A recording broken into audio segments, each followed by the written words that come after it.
В данный момент наша передача находится в спортивно-оздоровительном лагере «Спутник», где проходит городской чемпионат по стрельбе из лука.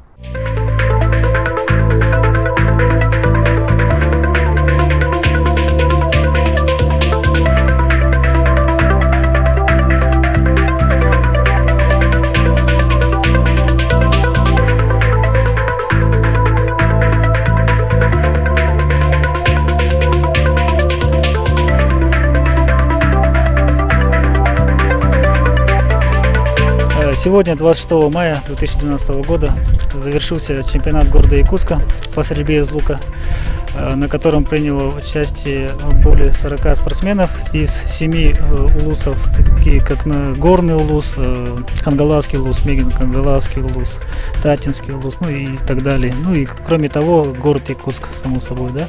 Погода хорошая, как бы не подвела, как раз не было дождя, мы думали, что будет дождь, он очень сильно мешает. Кроме того, получается, что не было такого сильного ветра, то есть, который может помешать и набрать определенное количество очков разного возраста. Вот у нас спорт такой демократичный, могут люди заниматься, которым 60 лет, спокойно выполнять норматив мастера спорта. Такой демократичный, очень доступный вид спорта.